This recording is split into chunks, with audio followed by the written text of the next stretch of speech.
Hey everybody, it's Mr. Herzl. I am the Social Studies Coordinator from Life Schools, and whether it's your first time hearing this lecture or your teacher sent you here for a review, I'm going to help you understand the Constitution of the United States of America.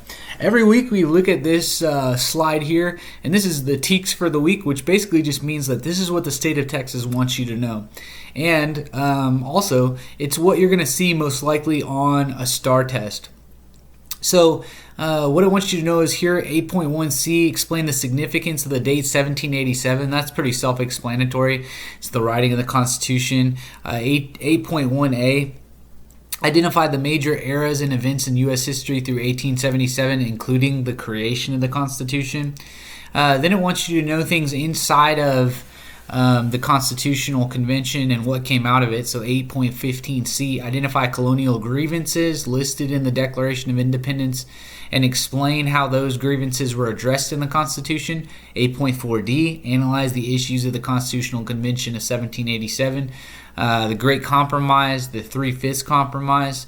8.20a, explain the role of significant individuals such as Charles Montesquieu, on the development of self-government in America, John Locke, William Blackstone. So we're going to talk about those things. Some of those individuals we won't talk about, but we're going to cover most of this inside the next probably 20 to 25 minutes.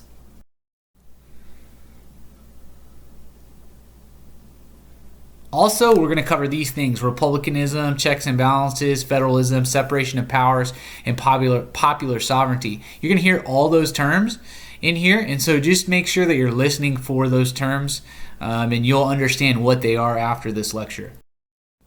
So the Articles of Confederation were intentionally weak. So they made them intentionally weak. We're coming out of the war for independence that America took on against England, and so we want to make sure that we're never going to have an all-powerful government like we thought England was. And so we get to create the rules now. It's like a child being away from their parent. The child's out of the parent's house now, and the child says, "No, I get to make my own rules," And that's what we were doing as a nation. So we created these rules that were super weak in the Articles of Confederation, and that was our first form of government. And then, we had some things where we figured out it's not really a good form of government. It's not powerful enough. We didn't give the federal government enough power, and we gave the states too much power. So we had to fix it. So the inability of the national government under the Articles of Confederation to tax and unify the states led to problems like Shays' Rebellion, where just a bunch of farmers who were mad about taxes were almost able to overthrow our government. And when you have a federal government that's that weak, that's a problem. So that led to people wanting to create a stronger government, which led to the Constitutional Convention. So in May of 1787, 55 delegates held the Constitutional Convention in Philadelphia to discuss ways to strengthen the national government. Right? But instead, they kind of come in there and they're like, well, we're going to go talk about how we can change the Articles of Confederation. But instead, what happens is they go in and they just throw away the Articles of Confederation. They say, let's just start over from scratch. When we were done with England, when we got our independence, we got to make our own rules. We were the kid who got out of their parents' house. We got to make our own rules. But we didn't make them very good, so let's just make a new set of the rules. And so basically that's what we're doing with the Constitutional Convention. So the Constitution was a radical shift from the Articles of Confederation. So it's completely different. Why? Because it gave more power to the national government than to states' governments. So before, the states had all the power. Now the federal government's going to share power with the states, but the federal government ultimately will have more power. And that's clear in the Supremacy Clause of the Constitution, basically that all the power for the things that were in the Constitution are with the federal government. Okay, it's the Constitution is the supreme law of the land. When we say, what's the most important document in America today? We ask that question. Everyone should say the Constitution, because the Constitution is the supreme law of the land, and that's the way that they set it out. It's more important than any state. If a state made a law against the Constitution, it doesn't matter. The Constitution is supreme. The Constitution is the ultimate law of the land.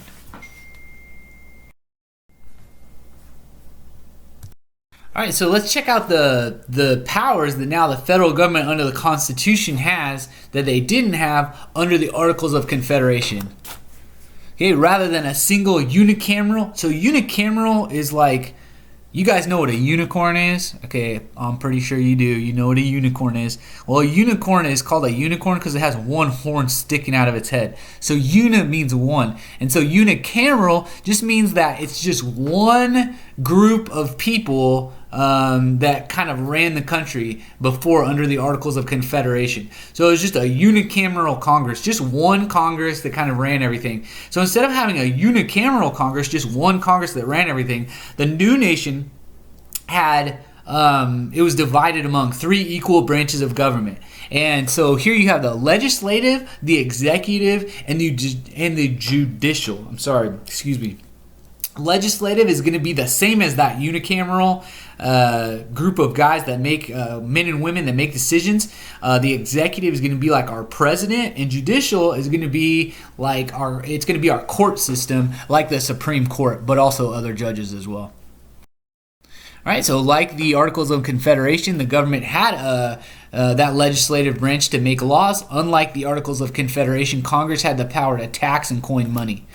Unlike the Articles of Confederation, the new government has a president, just like I said, that would lead the nation and enforce laws passed by Congress, and also have a say in if those laws would be passed, so he could veto those laws. He can't make a law, but he can veto a law depending on certain circumstances about how many people voted to pass that law. All right, unlike the Articles of Confederation, the new government had a court system, a judicial branch to interpret laws and prosecute federal crimes. So delegates at the Constitutional Convention agreed on some major philosophical ideas for the new national government. Popular sovereignty. Now these are the things that were on that set of teaks, the second page. So just kind of pay attention to what each one of these means. Popular sovereignty, when someone's popular, it means that, a lot of people agree that they like that person. And so popular sovereignty just means the voice of the people. People have a say in their own government. If you're going to make a decision like legalizing something that's illegal, and you put that to a vote of the people, that's called popular sovereignty. The people are getting to decide. And so our founders, they agree that people should be able to vote for who the representatives are. Limited government is another one. Even though the national government was stronger, we still wanted a limited government. We didn't want that all-powerful, government like we had fought to leave with England. And so even though we're increasing the power of the federal government, we wanted a limited government that could only do so much. Federalism. Now, this is kind of confusing, but when you say the federal government, you're thinking of the government like the president, You're thinking of Washington, D.C. You're thinking of our government that kind of links all of our states together. But federalism is a little bit different. It is the national government sharing power with the state governments, okay? So it's both of those working together. Federalism is a federal and a state level government working together, okay? So just remember that. That's Montesquieu who said that, okay? And so Montesquieu is a person that lived during the Enlightenment, and basically a lot of our founders had read Montesquieu and read his books, and he came up with that kind of idea of separation of powers, and we thought that was the best way to move forward with our government to create that. All right, the delegates of the convention had to negotiate a series of compromises in order to agree on a framework of government. So a lot of these compromises dealt with how representatives would be chosen from states to serve in Congress.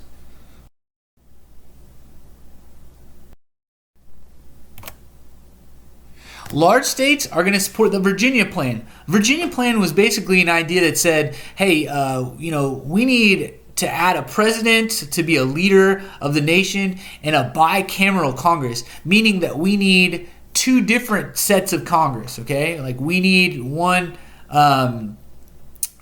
where basically larger states have more representatives. So large states would have, and it's basically like this. A large state has more people in it, right? A small state has less people in it. And so a large state says, well, we should get more say in what happens in the government because we're bigger. We have more people. But the small states, on the other hand, are like, well, that's not fair because, it is fair, but at the same time, we want to have a say too. So what do? Well, the large states wanted this plan where they had all the representatives. They basically, as many people that you have in your state, your population of your state would determine how many representatives you would have and how much say you would have in the votes of, what becomes a law and what doesn't. The small states supported the New Jersey plan, and the New Jersey plan was basically that they were just going to keep it the way it was in the Articles of Confederation, where every state had the equal amount of say and equal amount of votes for any kind of bill that was going to be passed. So, in other words, you put it like this: if each state, if there's 13 colonies, then basically the New Jersey plan would say, well, there should only 13 colonies. Each colony gets one vote, just like the Articles of Confederation did. The Virginia plan, on the other hand, they say, hey, if there's 13 colonies and maybe Rhode Island gets one vote, but Virginia or New York should get 5 because we have more people in our state. Right, so Roger Sherman created a plan that we call the Great Compromise, and it really wasn't that great. It was a good idea. Obviously, we used it for the rest of the history of our nation, but really it just combined the two ideas. It combined those two plans that we just talked about into one. And so what you end up with is in the Senate, every state has 2 representatives that represent it. Okay, so all the states have equal representation in the Senate.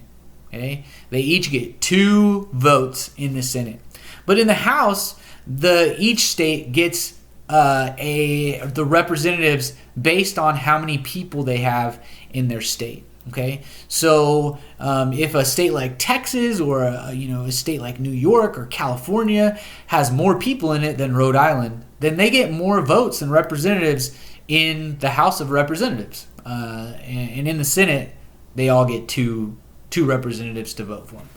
Okay, so hopefully that makes sense. It can get kind of confusing, but just understand the House of Representatives is bigger. It has more representatives in it.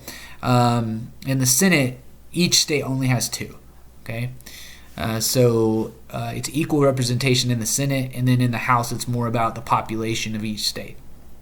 And that is the Great Compromise. Okay, so northern and southern states couldn't agree on whether or not to count slaves towards population size.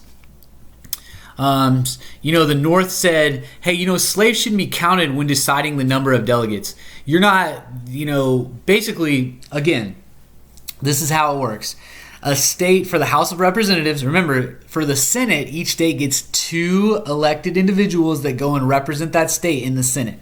For Congress, it's based on how many people you have in the state. So based on how many people you have in the state, you get a certain amount of delegates to go and represent you in the House of Representatives. But that's all based on population. Well, the problem with the South is that the South didn't have a lot of people there. They have a lot of plantations. There's not these massive cities in the South that have all of these people. Instead, you have, again, plantations, and you have, a few white people on a plantation, and then you have a lot of slaves on that plantation. And then, you have poor whites that live in the South, and then you have a very few, and growing after the Revolutionary War, amount of free blacks that live in the South as well.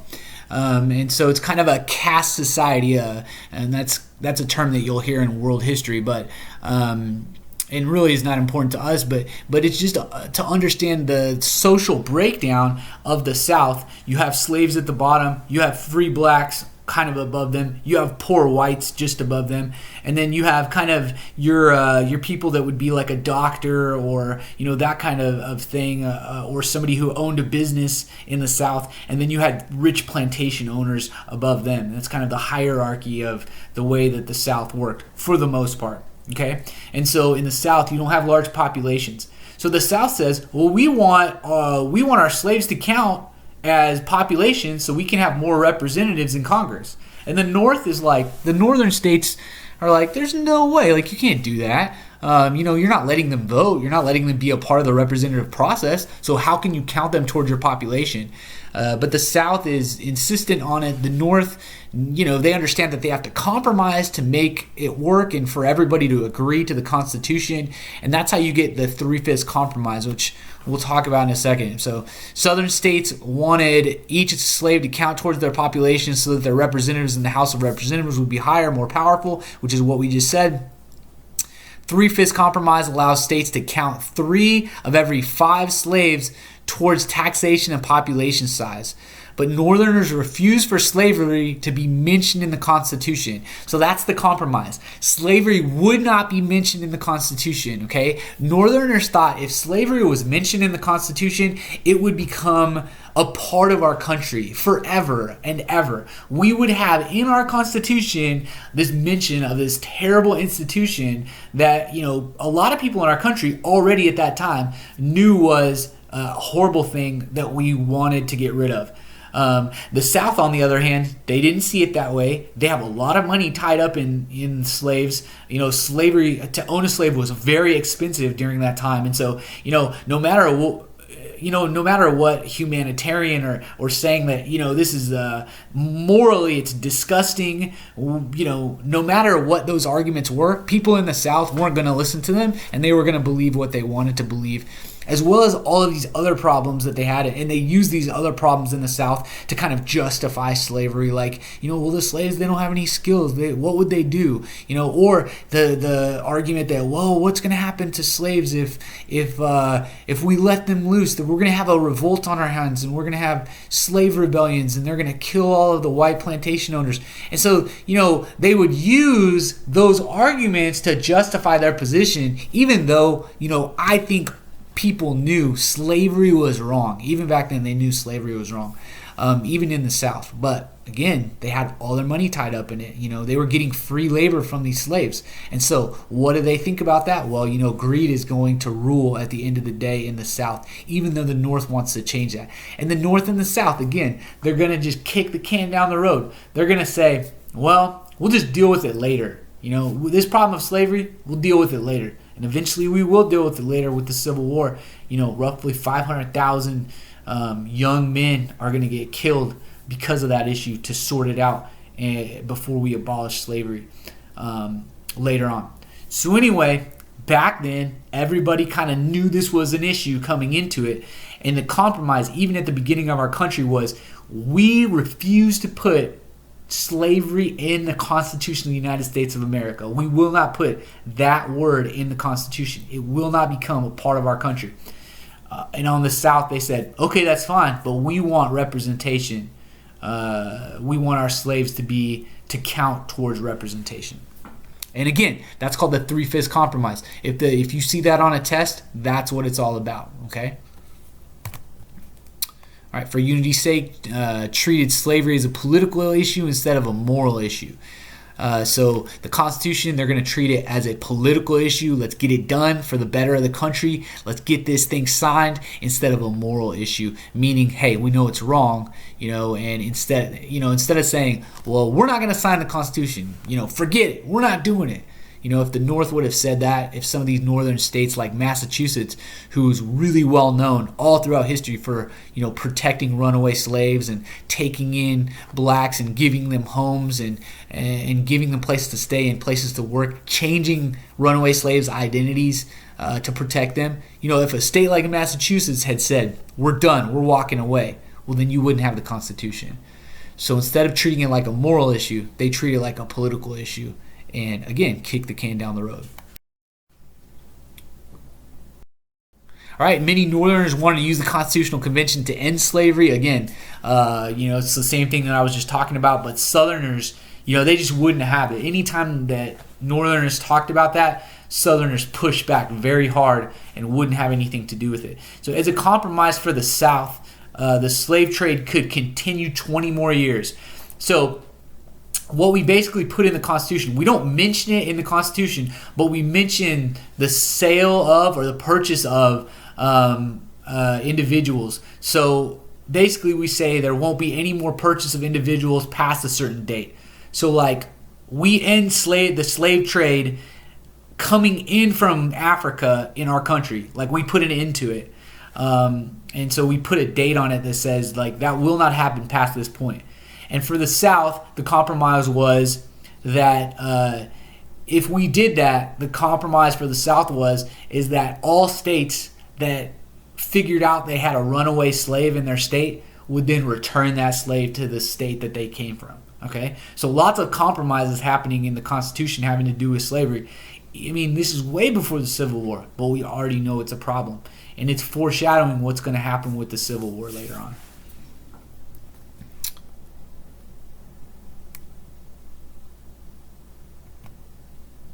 All right, Fugitive Slave Act of 1850 would deal with that as well. All right, so just so you know, James Madison is going to be one of the people who originally calls for the Constitutional Convention, and he's going to be the person who basically runs the Constitutional Convention. He's the one who he writes everything down. He keeps a record of everything that happened during the Constitutional Convention. So like all of